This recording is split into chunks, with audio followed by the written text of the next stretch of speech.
the parts of the male reproductive system and what they do, we can look at how hormones control this. So just like in women, it is controlled by the hypothalamus. So in both men and women, the hypothalamus is in control of the reproductive system, and it controls it through the anterior pituitary. Men and women also have the same two hormones, FSH and LH. So in men, the hypothalamus stimulates the anterior pituitary,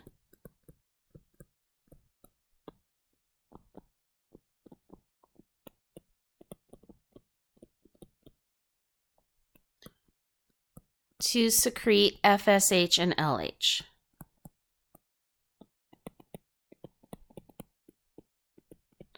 Follicle stimulating hormone and luteinizing hormone. So they're named for what they do in women, but it's the same hormone in men. These hormones are both going to go to the seminiferous tubule.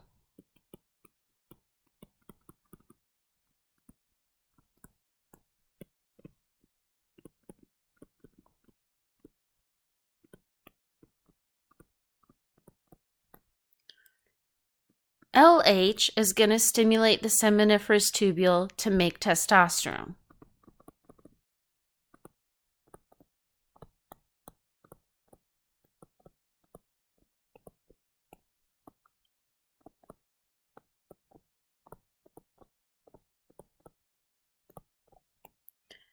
FSH stimulates the seminiferous tubule to make androgen binding protein.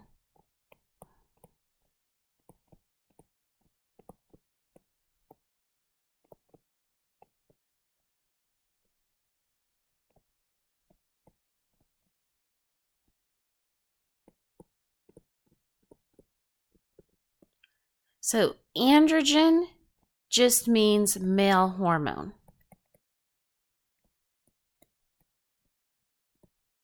So testosterone is the main androgen. FSH stimulates the seminiferous tubule to have this androgen binding protein. So androgen binding protein binds testosterone in the seminiferous tubule. So when a man makes testosterone, the testosterone goes throughout the whole body.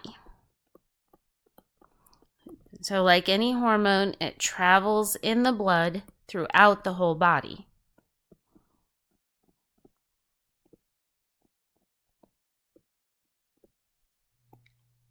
And it stimulates the typical male characteristics like facial hair, it stimulates muscle growth, the deep voice, things like that. But because of the androgen binding protein in the seminiferous tubule, you get a higher level there. So it causes it to concentrate in the seminiferous tubule.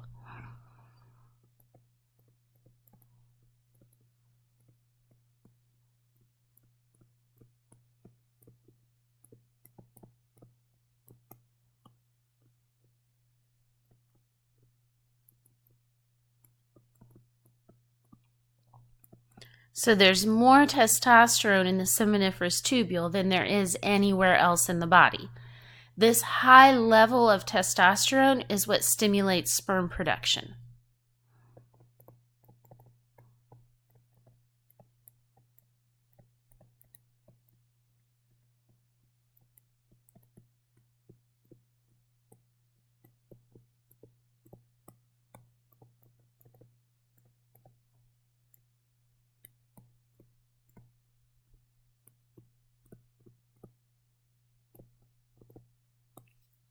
So the LH comes here and it causes testosterone, and then the FSH causes androgen binding protein, which causes a high testosterone level, and that high testosterone level causes sperm production.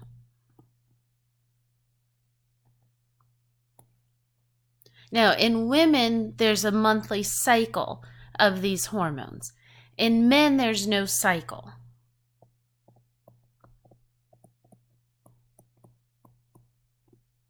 Instead, it's regulated by negative feedback to maintain homeostasis.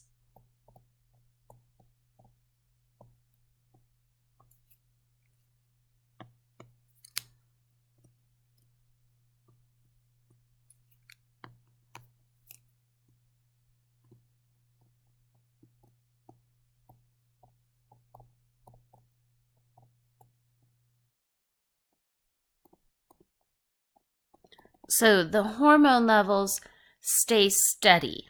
So you have negative feedback. The hypothalamus is monitoring the testosterone and sperm levels.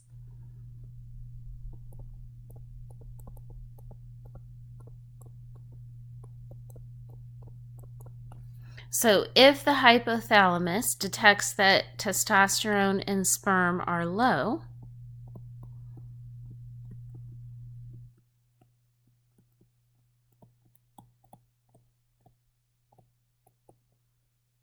then it sends more FSH and LH. This higher level of FSH and LH causes more testosterone and sperm, and then you're back to homeostasis.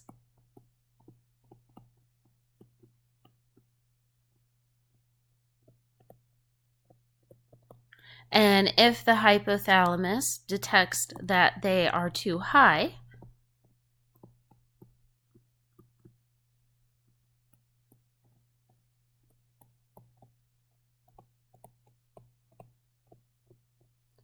then it will reduce the FSH and LH. So then you reduce production of testosterone and sperm.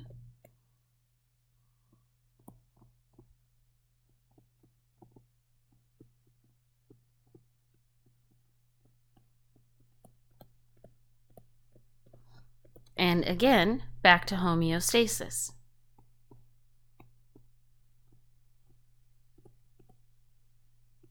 So you may have heard of anabolic steroids with athletes taking them. Anabolic steroids are when you inject yourself with male hormones, such as testosterone.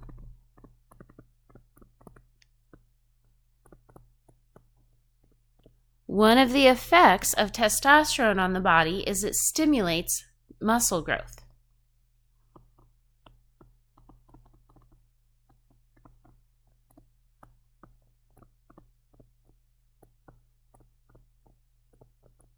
So this is an illegal practice. It's dangerous, it's illegal, but it's sometimes done by athletes to get that advantage of having that extra muscle growth. But one of the side effects of this is atrophy of the testes. So it's because it affects that negative feedback system. The hypothalamus detects this high level of testosterone.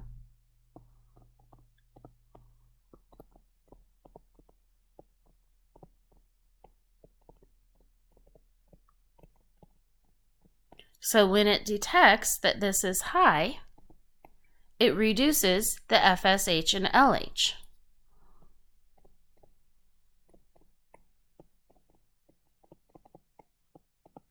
So the more steroids that you inject yourself with, the lower your FSH and LH.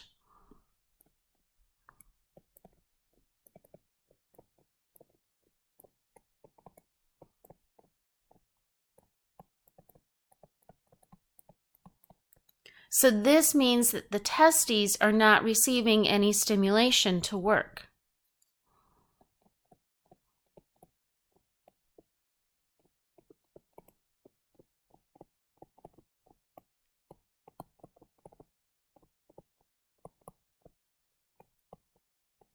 You have all this artificial testosterone being injected in. The hypothalamus is detecting it and thinking, hey, there's plenty of testosterone here. I don't need to tell the testes to make any. So if the testes aren't working, they atrophy. It's like anything in the body, use it or lose it. So without that stimulation to work, the testes will atrophy. They'll shrink and stop working.